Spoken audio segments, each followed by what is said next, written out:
in those. So he's looking to get his third win here. I was actually going to say the guy doesn't really age. He's the veteran on tour. He's still looking as sprite and as springy as ever.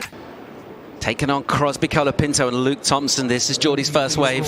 Yeah, really nice connect with that first section here. He just has this incredible ability to do one pump for speed down the line. A lot of people have to do 3 or 4, but he just has this way of generating speed that I feel like no one else has with this wave, and he just connects so beautifully when he lays his rail, comes back around down through this inside section. It's just got a really nice tempo to a great carve back to the pocket here.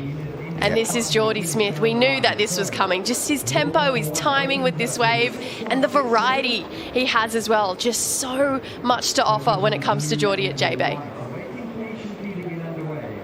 Really what you see here, and I like that you brought that up, Jess, is his projection that he has off of a single bottom turn. And a lot of that I feel has to do with biomechanics, and just that he has got a 6'3" frame that's slim and flexible, and that way he's able to create these angles on the board and create some power through his bottom turns, and that accentuates his top turns. Really smooth. I feel like this is Jordy still surfing kind of in third gear right now, just to establish a number at the beginning of the heat. I think it's smart surfing. I think it's well timed and beautifully put together, but I know he has more for us than this. You'd love if that was your third gear surfing. That was so sick. I mean, how hard he was burying this rail in the water. Look at this. Look how far his rail is. As he comes back around, there is so much speed and power. We just saw all 3 fins, so he's bored as well for Jordy. So it doesn't stop. The Jordy show continues. Picking up live action here, Jordy Smith streaking through a tube. He'll cover some ground. He'll pop out audacious. Had no right really to make that. And he'll just about hang on that face there for Luke, so he'll be hitting the reset button coming into these next 22 minutes. And then Jordy, the show just didn't stop. He had no right, like you mentioned, Paul, making that barrier. He was completely gone from that one, and he just popped out of the foam. There goes the yellow, and unfortunately got a little bit behind on that section. And here we go, look first of L.Thompson. Yeah, Lukey getting his campaign underway as well. So he would be excited, but you'd have to think a little bit nervous as well. But Luke, he's come back. This is his second CT here at J-Bay, and he's a new guy, and he's coming off a big win on the Challenger Series. Would have come around this section. Meanwhile, Cros looking forward to see what he can do here. Another surfer with a big, powerful frame, a really nice natural fit for this wave as he puts in a vicious snapping carve. He'll get cover as well in that morning sunshine, up for a big float with a lot of momentum, and then falls down a hole. Won't get the landing, but a good exchange there to see Crosby getting involved and connecting well. This one here, really impressive stuff from Crosby. Yeah, this is for the Cros. I put him on my fantasy team just because of that. I think he has a frame that fits this wave. He's got that same power. However, you know, we saw in that graphic, this is his first time surfing J-Bay in competition, so he's still got some stuff to learn here. So we'll see if he's a quick learner, but I think overall his skill set applies to this wave, as you can see right here. Didn't get the finish, that's the unfortunate part, but I like how whippy it is off the top. And a little tube time as well for Cros. Sporting the leopard rip curl suit. Here goes another South African. He's a wild card. His name's L.Thompson. Deciding to push hard. Not a great decision, or just the execution. So we hope that that trajectory and those stats really do play in Luke's favour coming into this year's Challenger Series. Yellow jersey in motion. Smith holds the bottom turn, cruises. A little bit of nonchalance off the top with his carve and turn, and then into the lip with the release of the tail. Pulls that one back. Amazing board control. We expect that from Jordy. It pretty much comes as standard for a surfer of his technical ability. And then again, not pushing too hard, just really matching the tempo and the rhythm of the wave. Nothing forced. Setting up for an inside section here. It'll get steeper, and he'll get a little bit of drift off the top as he just swings through, wrapping a carve in the pocket. Bowled out section, shallow, up into the lip, a little hang time, and a nice tidy finish. It's how he puts everything together. And he just comes through in this replay, just relaxed as ever on the outside section, but made up for it on the inside. It's a performance, isn't it? Really start to finish. He just has this ability to keep you on your toes. You think, oh, he's gone on that. And then comes back up. Look at this. Look at the foot adjustment. He knows exactly where he wants it on his board to complete the rest of this wave. And I love that point, Kaipo. He just had such impeccable patience and timing on this wave up into that second section there to keep, you know, this momentum flowing down the line. Comes down, really starts to push hard through this inside section here, up and over. And this is where we heard the crowd really start to ramp up and love this wave from Jordy Smith. I mean, you can see patience is the perfect word, Kaipo. He never overdid it on that wave. Surfed that wave exactly how it should have. Didn't push as hard as harder than he needed to on this wave, and he just found this tempo and stuck to it, which I feel like is Jordy's superpower at this wave. Yeah, and this turn right here, right? The patience into this turn, it looked like, oh my, he's gone. No, he pulls it back underneath him.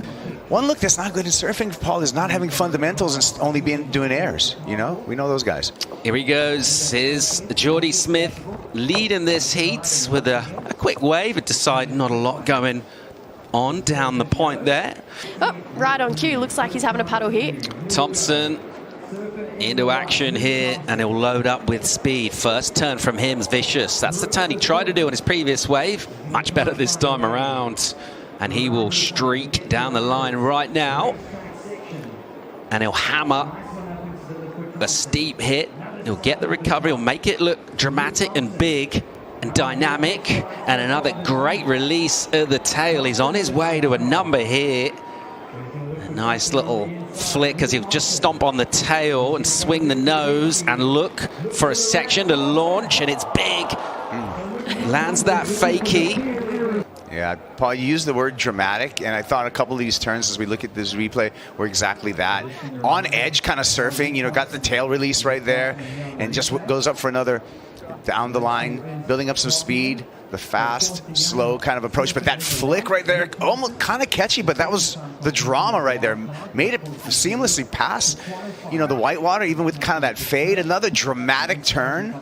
It would have been really nice just if he just had that finishing air. Oh, definitely. But I love the fact that he just built confidence down the line of this wave, went to this, and yeah, it was huge. It was creative, to use Rosie's term. And I mean, it was to add something different on this wave. So he's really sticking to that criteria of variety of big maneuvers as well. Look at this, just pushing hard off that tail, really responding quickly to it as well to keep his speed up down the line. And it was doing all so well there. I mean, he was coming down and then his back foot lifted up, his front foot maybe a little bit too far up on the board there. That nose went under, putting his momentum over his front. And on your nose. Yeah, definitely. He landed a little bit too far up the face as it was still that water rushing up. So, Luke, though, if you'd have to think with the make of that would have been the highest wave score of the heat. So that's a massive compliment to Luke for his surfing. Here's an important wave. Colapinto pulls the trigger here. He's been super patient, commits to the first turn, and then wraps a rail. 5.9 for the requirement currently. He'll go to the air, he'll flare above, and a little finger flick as well. So waited a long time. Not the longest wave we've seen here, but critical sections, scoring sections, varieties, taking a lot of boxes. He only needed himself about around a mid-range score. It was a 5.68 here. Really nice first turn. He's got that kick of the tail on lock there. Came back around and then just really started to set up for this here. Just clicked and popped perfectly on that. Came down in the foam there, so got the spin round. So it wasn't a full rotation, but he got a lot of spin done on this one. I mean, look, he lands in a pretty hard part of the wave, but also kind of softened that landing for Crosby there, and he came down. He's on the answer back. The big brew, slightly smaller wave, the first section, as he'll have a little look out the back, and he'll just wrap to set up, and then down the line, gun in with speed, the lip line. He'll just flow through that, then he'll find the section. Just surfing off feel here, doesn't really need to look at the wave. Can literally surf this place blindfolded. The connection is impeccable. And a softer section will require a lighter touch. He's got that too. Onto the inside, things will tighten up. Gets a little sticky off the top by his own very high standards. Now, with more speed and some flight, And he'll put down the air on the inside. Yeah, I don't know if this wave's going to better his 5.33, to tell you the truth, as we look at it in the replay. There's a lot of downtime. I mean, he's flowing with it casually. You know, has to speed up here. I'm sure he would have loved the ramp on the outside section just to match what he's seen from Crosby. Gets a good turn in there, but still, and it's not really on Jordy. It's, you can see kind of all the ribs and the lumps and some reverb on that wave and a sleepy section right here. So he knows he had to do something big at the end. And I think his score is going to stay the same. So it's really about that last score for Crosby to determine the heat. Yeah, it looks like Cros actually got the score. So San Clemente's Crosby Colapinto. He'll be enjoying this. We'll see Jordy Smith and L.Thompson head to the elimination rounds.